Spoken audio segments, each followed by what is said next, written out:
Hi everyone. Today we are picking up where we left off discussing asymptotic analysis. Last lecture I told you about big O notation. There are a couple of other notations that follow really easily once you know big O. There's one that's basically the opposite of big O. It's called big omega notation. And here's what it looks like. Here's the formalism for it. Big omega of a function f of n is the set of all functions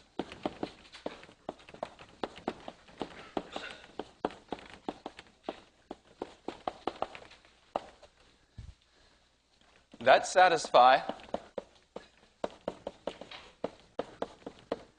the following statement. There exist positive constants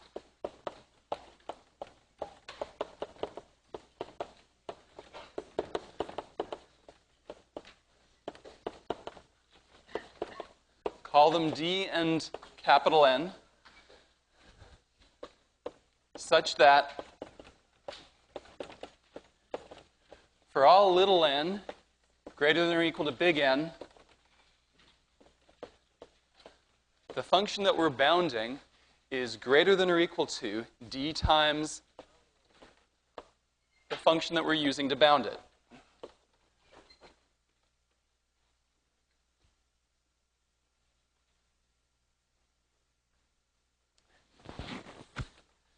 And that's a major definition that you should memorize.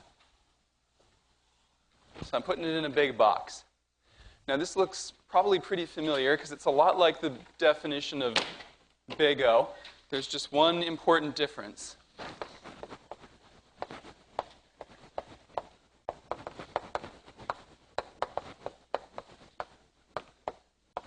With big O, we had a less than or equal to sign. So what that means is that we use big O notation to provide an upper bound on a function. It says your function, t of n, never gets bigger than this. Big omega is kind of the reverse. It's a lower bound on a function. It says your function is at least as big as this as the asymptotes go off to infinity. So omega is the reverse of big O.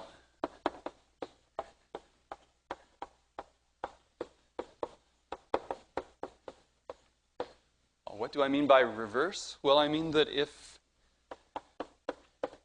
your function, t of n, is in big O of some other function, f of n, then f of n is in big omega of t of n, and vice versa. If the latter is true, then the former is true as well.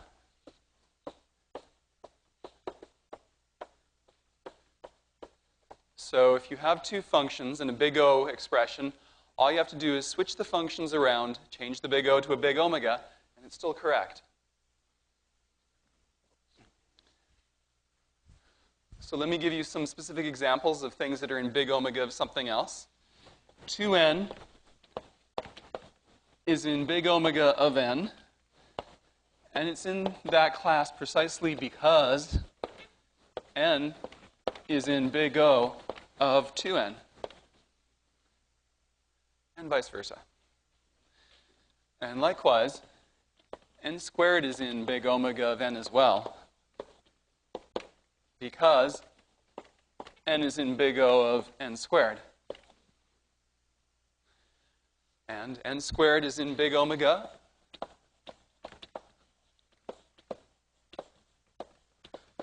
of 3n squared plus n log n, because that complicated expression is in big O of n squared. And so on, you can go on like this. Again, omega gives us a lower bound on a function.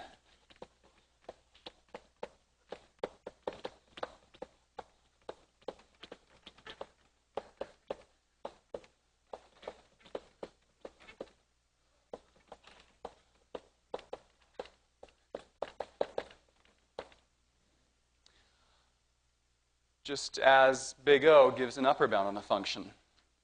So big O notation says your algorithm is at least this good, and big omega notation says your algorithm is at least this bad. Now sometimes you can have both. Or you can have both an upper bound and a lower bound for something. So if t of n is in big O of one function, f of n, and it's also in big omega of another function, call it g of n, then Tn is effectively sandwiched between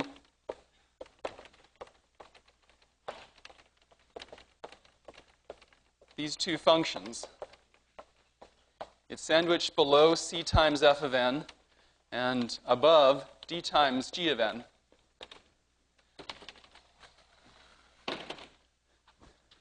And if f of n and g of n happen to be the same thing, then we introduce a new notation called big theta.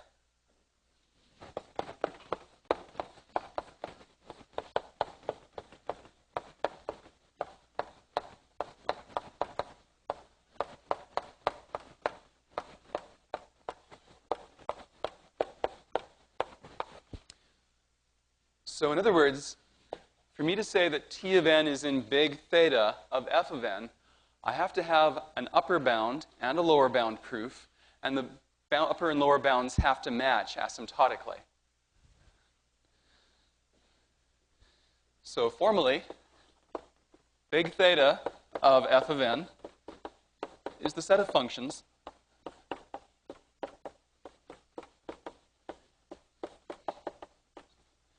t of n that are in both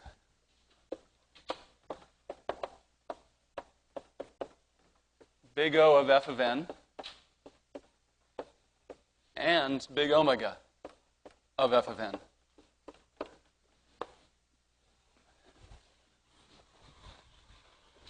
And that's the third definition that you should commit to memory. Now, one thing you might wonder is, how can you have matching upper and lower bounds? How can you have a function that's sandwiched between another function and itself? Well, the answer is you get to pick different constants for c and d. So let me draw you an example.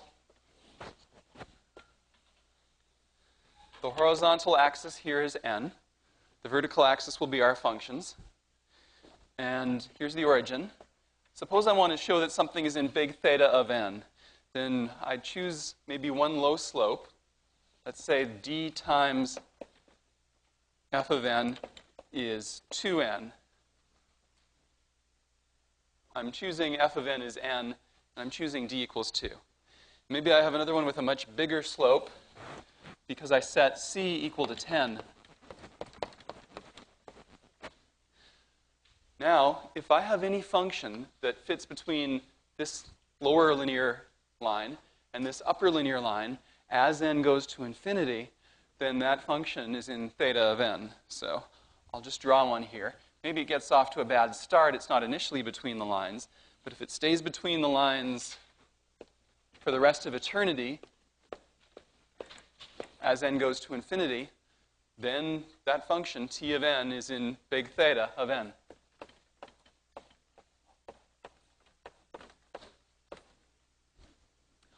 Are there questions about this? Yes, sir.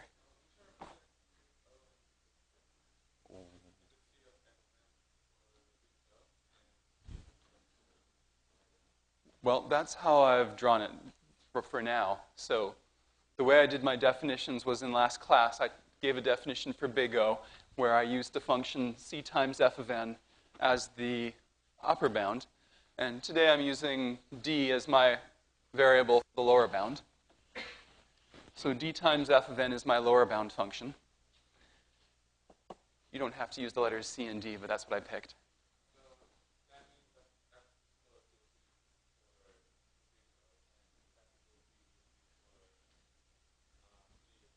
Exactly. We're saying it'll never be slower than this, at least once we get past this point for large values of n. And we're saying it'll never be slower than this. Other questions?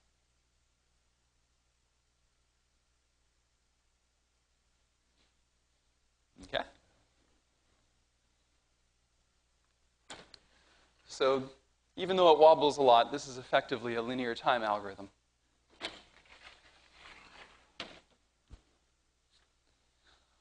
One thing you should know about theta is that it's symmetric. So if f of n is in theta of some other function, g of n, then g of n is in big theta of f of n.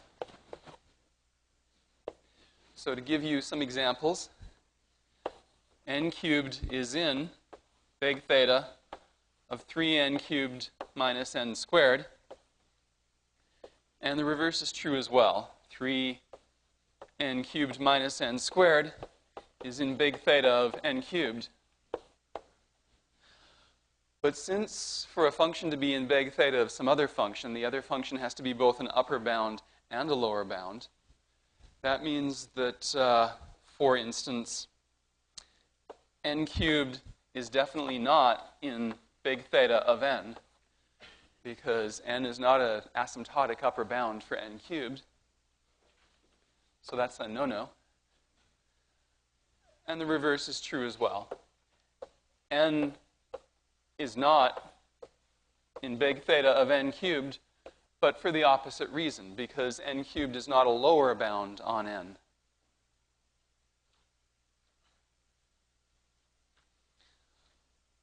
Now, one thing you might recall is that you have to interpret big O notation a bit carefully.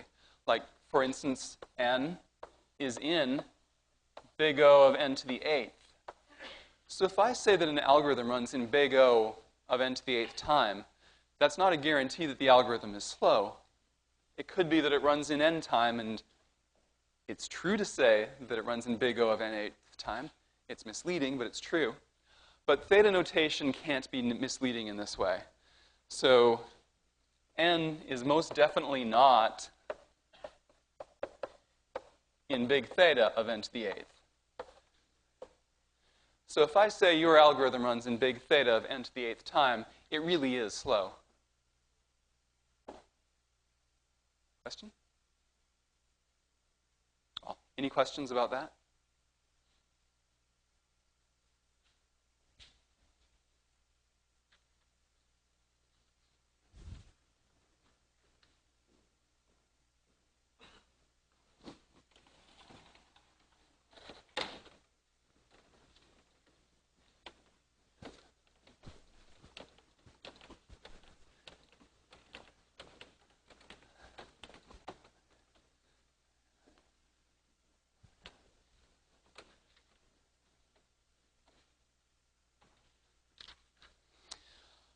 Another thing I want to point out is that there are some functions that are not in big theta of anything simple. So just to give you kind of a pathological function, let's look at f of n equals n times 1 plus sine of n. What does this function look like?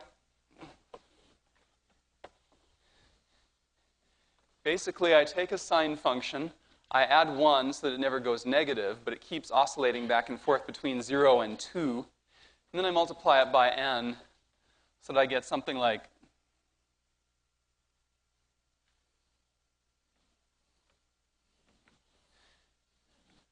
And so what's interesting is that you can have functions that oscillate back and forth between something that grows slowly or not at all at the bottom point and something that grows fast at the upper point. So this weird function here is in big O of n, and it's in big omega of, well, 0. It's about the best you can do, because it always returns back to 0. But it's not in big theta of n, or big theta of 0, or big theta of anything simple. You could say that this function is in big theta of 2n times 1 plus sine n, but that's not a simplification. So this function, that's reduced about as much as it can be. But you don't see running times of algorithms that look like this very much, but you should still understand that not everything has a simple big theta. And finally, I just want to remind you guys again that these notations, big O, big omega, big theta, are always independent of what function you're representing. So big O doesn't always mean worst case running time. Big omega doesn't always mean best case running time. You always have to ask what function is being bounded when you use this notation. Any final questions about this before I go on to algorithm analysis? Yeah. Oh, yeah. Well, you can definitely derive big omega and big O from theta because of this statement. So if some function f of n is in big theta of some other function g of n, then that immediately implies both that f of n is in big O of g of n, and it implies that f of n is in big omega of g of n. In fact, that's basically what it means. It's another way of rephrasing this. Other questions?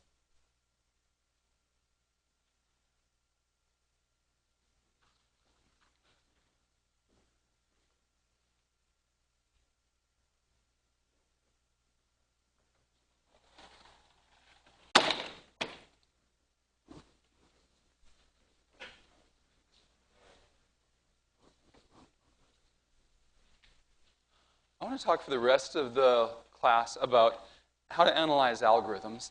Not that there's really a how-to. It's basically as hard as any mathematical problem there is, in a sense. But most algorithms that you look at are not very hard to analyze. It's a matter of going through the loops, seeing how long each operation takes, seeing what loops are nested within each other loops, and so on. But I'll give you at least one exception as well.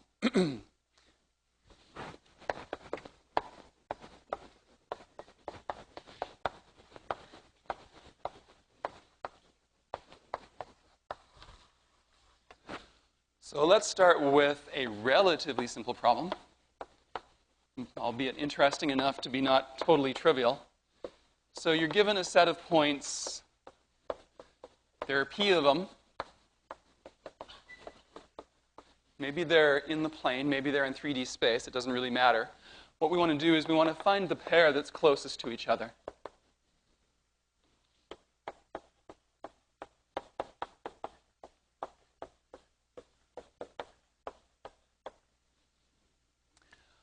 So I want to give you an algorithm for this problem, and then we'll see how fast it runs.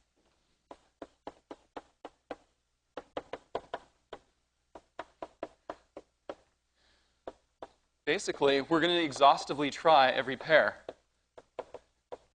We're going to calculate the distance between every pair.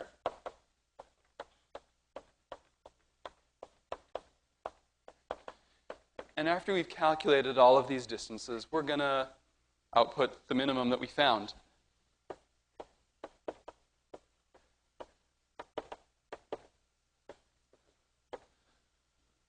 And by the way, if you're wondering, this is not the fastest algorithm for this problem, but it's an algorithm, so let's look at how fast it runs. Well, first of all, we need to know how many different pairs there are.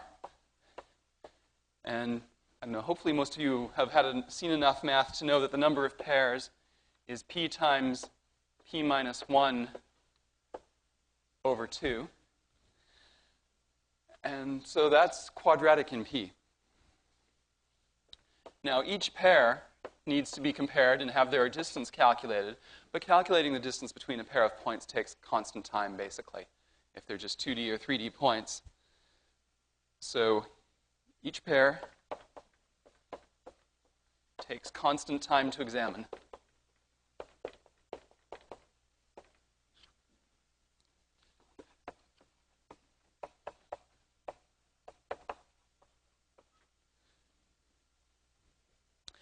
And so basically you just expand this out, and that gives you the running time, which is in theta of p squared.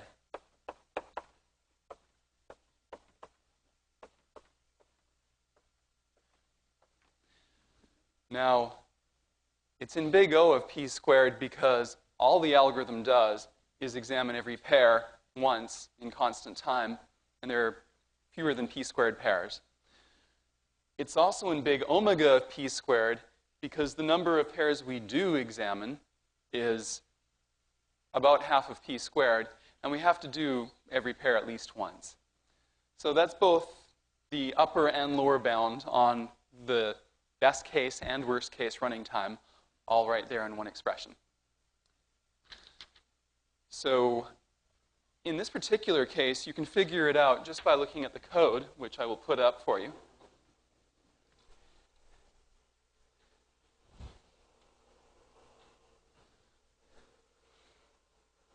It's probably not worth copying this down, but I want to make a few points about just how you can look at a code and without looking at it too closely, usually you know the running time because there are two loops. There's one loop nested inside the other. So here's an outer loop, and it's very clear that this outer loop iterates p times.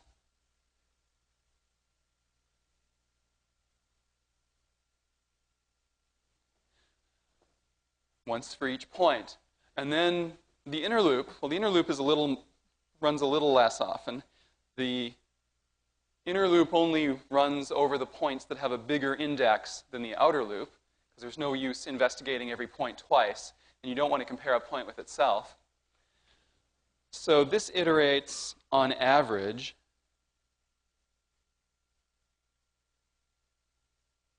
about p over 2 times.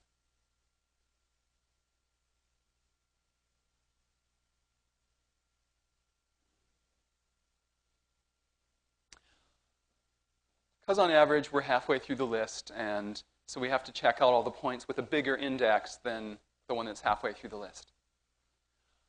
So ultimately, what you do is you just multiply that together. You have p times that you iterate p over 2 times. So you just multiply each level of nesting in your loop, and that gives you theta of p squared time. And by the same token, if you had an algorithm that required you to examine every triple of 3 points, then that would take theta of p cubed time. But having done this, let's look at a counterexample that might fool you. So here's the second problem I want to look at. It's one which hopefully is deeply familiar to you, so I hope you'll understand this example. It is called Smoosh, and it's from Homework 3. And what makes Smoosh interesting is that any way to write it I can think of uses a doubly nested loop, very much like the one we just looked at, and yet it runs in linear time if you did it well. So algorithm number 2. Here's my solution to Smoosh.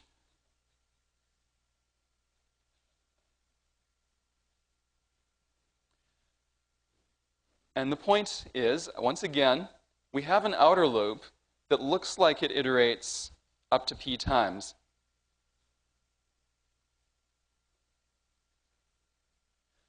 Well, if you just look at it really fast, actually, you might think, well, we set it to 0, and then we keep iterating until I reaches the length of the array. So maybe it's kind of obvious that it iterates p times. But actually, it's not obvious because the loop counter gets incremented in the inner loop, not the outer loop. So something a bit strange is going on here. Now, it's true that the outer loop might iterate p times. If every item in the list is different, then it will. Likewise, there's an inner loop. The inner do loop might iterate p times as well.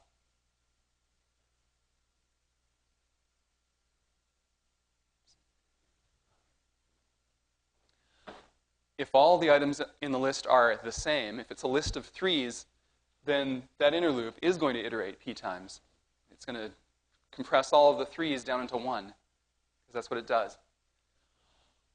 So we have an outer loop that could iterate p times. We have an inner loop that it could iterate p times. The obvious thing to do is multiply p by p and say it's a p squared algorithm, but it's not. It's a linear time algorithm. And the reason it's linear time is every time we iterate the inner loop, I increases by 1. And as soon as I gets big enough to be greater than int.length, both the inner loop and the outer loop can't go on any longer. So looks can be deceiving. And again, the running time of this algorithm is in big theta of inst dot length.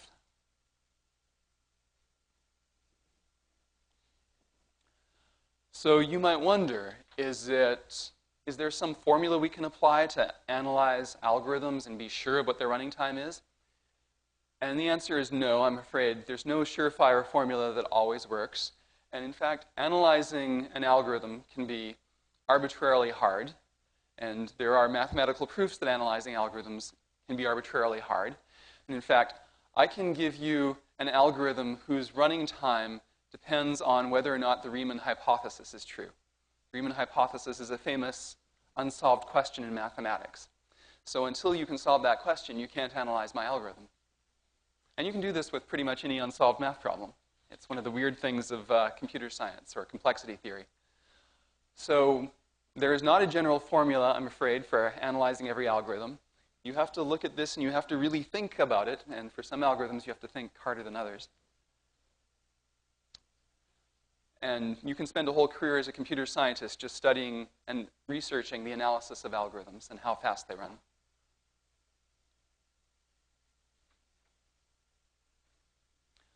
Are there any questions about this?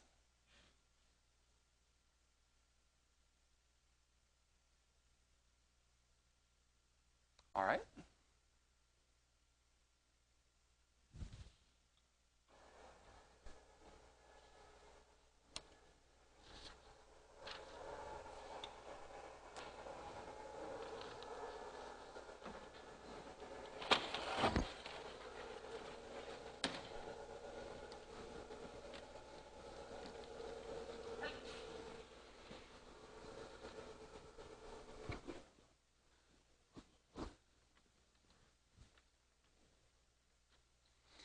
I also want to talk a little bit about analyzing running times that might depend on more than one variable. Or more generally, what are the big O relationships between functions of several variables?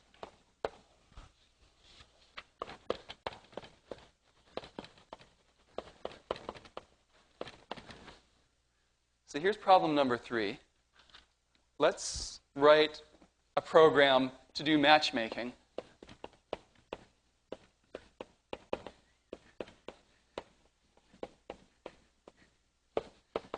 And suppose we've got W women in our database and M men, and we're matching them up. And our algorithm is pretty simple. It's just exhaustive comparison.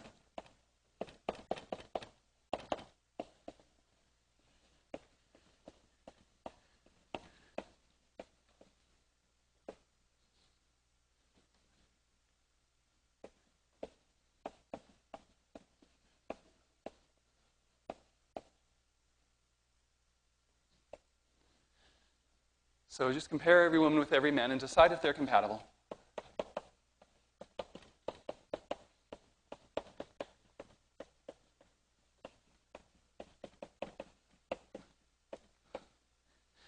And I'm going to assume that comparing one man against one woman to decide if they're compatible takes constant time. They might have a different story, but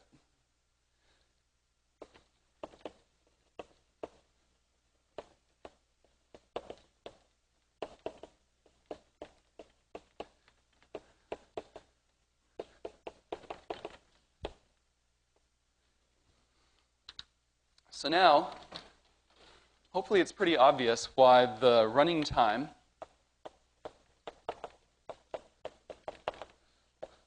let's call it T of W comma M is in big theta of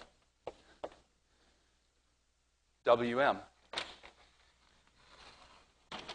The number of women times the number of men.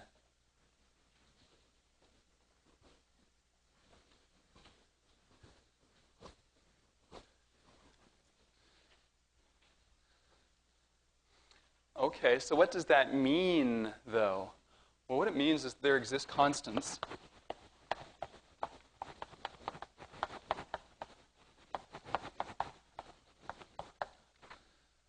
call them C, D, capital W, and capital M,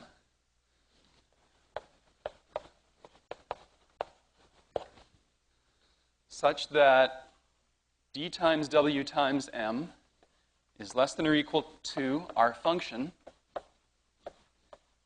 which is less than or equal to C times W times M, for every big enough W and every big enough M.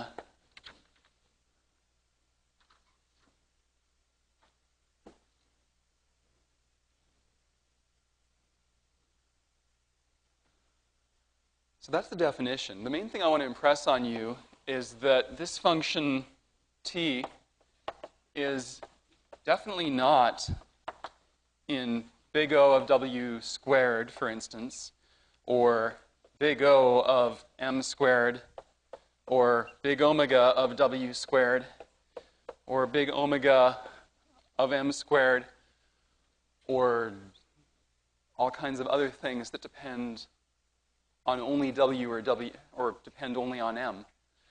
But these functions are really incomparable with each other. And so each of these possibilities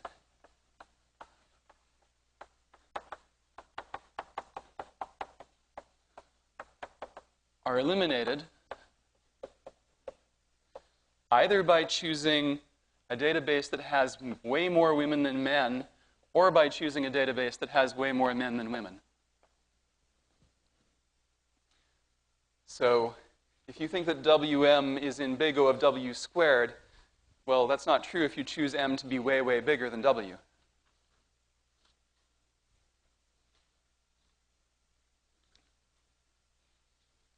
So the bottom line is you just cannot asymptotically compare these functions and say one dominates the other.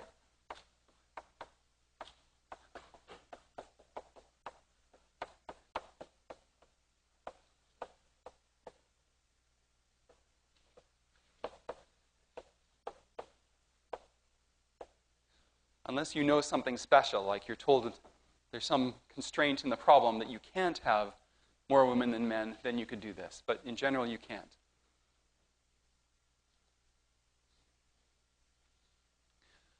Now, to give another example of incomparable functions, suppose that we expanded our service so that in addition to doing matchmaking, it formed women's volleyball teams as well. Then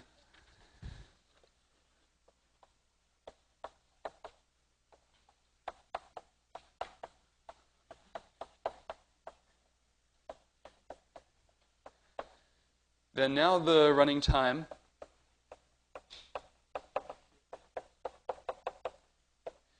is in big theta of W to the sixth plus Wm. So we're doing both functions. And again, the point is that these two functions aren't asymptotically comparable with each other. So you can't simplify this expression any more than this. You can't drop one of these two terms out because you don't know which one's going to be bigger. You know, if W to the fifth is bigger than M, then this term dominates. But if M is bigger than W to the fifth, which is possible because there's a lot of desperate men out there, then this term dominates. So this just cannot be simplified.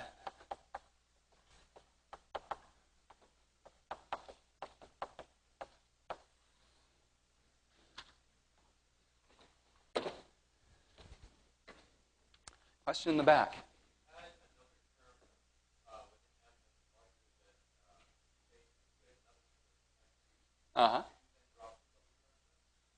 With M cubed? Well, okay. It is true that yes, if I had theta of W to the sixth plus Wm plus M cubed, it is true that I could drop the Wm term. But I don't want to do the algebra right now to explain to the rest of the class why that's true. But the short story is, one of these has to asymptotically dominate this. You don't know which one, but you're guaranteed that this is going to be asymptotically smaller than at least one of these two, so you can drop it. Again, I don't want to do the algebra to prove that. Ask me in office hours or something if you care. Another thing I want to mention is that on virtually every exam, like final exam and often on midterm too, I give a problem where there's more than one variable involved and ask someone to analyze the data structure. I say, R is the number of items and K is the output size. What's the running time of the algorithm? There's always someone who writes down theta n squared or something like that. And it's like, hello, n is not one of the variables. There is no n in this problem. So everybody, when you do a problem on an exam, please check what the name of the variable is before you write down an n. It's not always n.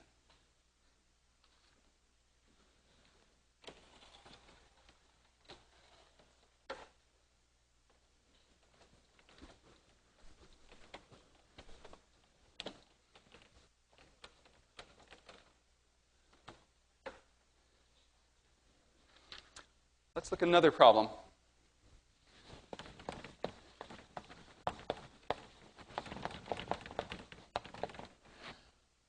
All right, you have an array, and it contains n music albums.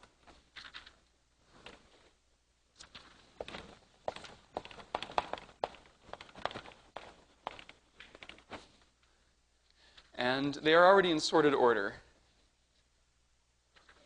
They are sorted by title.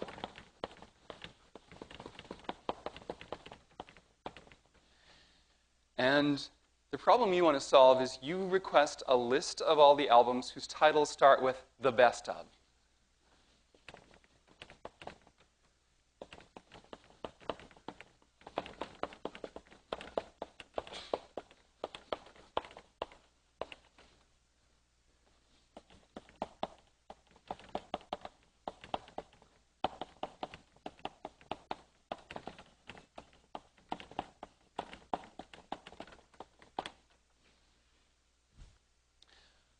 Now, I don't know about your record collection, so we can't know in advance how many such albums there are in your record collection. So let's just say that there are K of them. We don't know what K is, but we do know, obviously, that the running time of our algorithm is going to depend on K, because at the very least, we have to print out every one of those K albums. And it's going to take at least K time just to print them out. So here's the algorithm for doing this.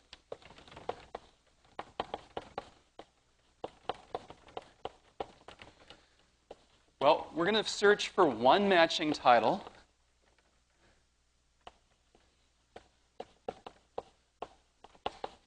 With binary search.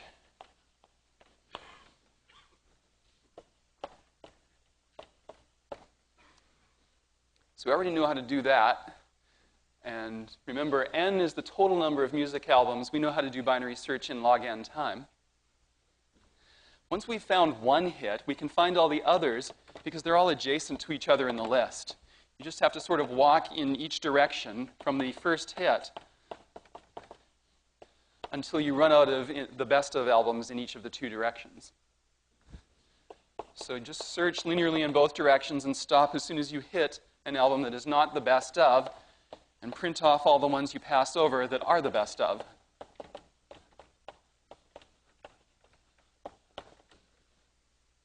So that's our algorithm. So the running time of this, the worst case running time, well, I know it's in big O of, well, we know that binary search is never slower than log n time. So that's a good start. It takes at most log n time to do the search. And then we have to actually list off the K record albums plus, a couple extras at the end that aren't the best of. But basically, it's going to take K time. Once we've found one the best of album, it's going to take K time to identify and print out all of the other ones. And since that's all we do, the running time of our algorithm is in big O of log n plus k. Now, we also want a lower bound. In the very worst case, we can construct a case where it will take log n time just to find an album, like if we only have one album called, well, if we have no albums at all called the best of, then you know it will take log n time. And we can certainly construct an example where it's going to take at least k time, because if you have k record albums, it always takes k time to list them all. There's no way to avoid that. So this is a lower bound as well, so I can change that big O to a theta. But that's the worst case running time only. The best case running time is different.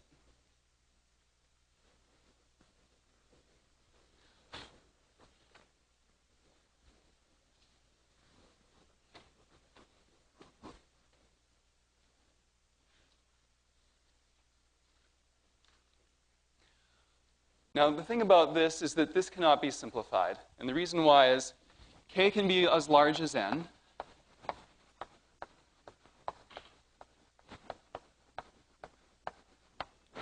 Maybe you only buy albums that start with the best of. Or k could be as small as 0.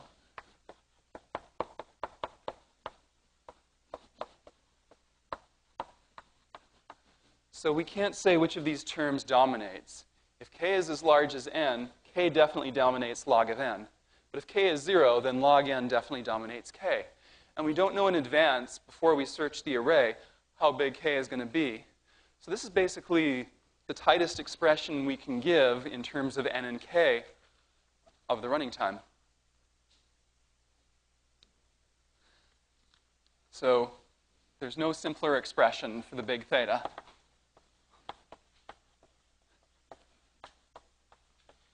In terms of both n and k. One of the things that's interesting about this is that part of the running time depends on the output size, not the input size. And there's a name for that. Algorithms are called output sensitive.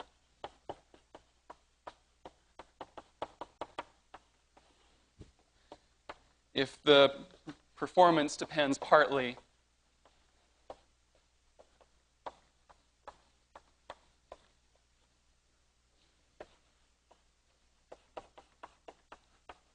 on the size of the output.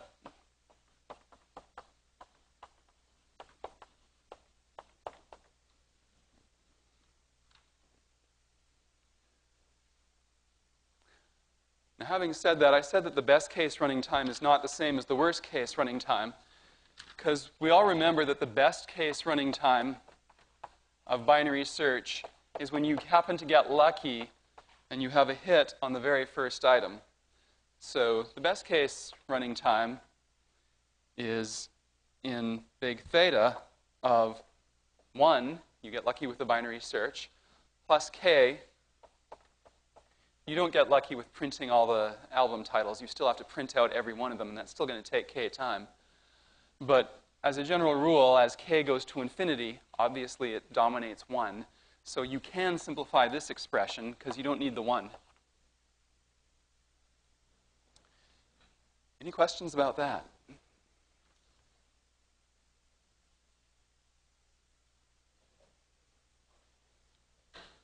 All right. Well, that's it for today. See you next time.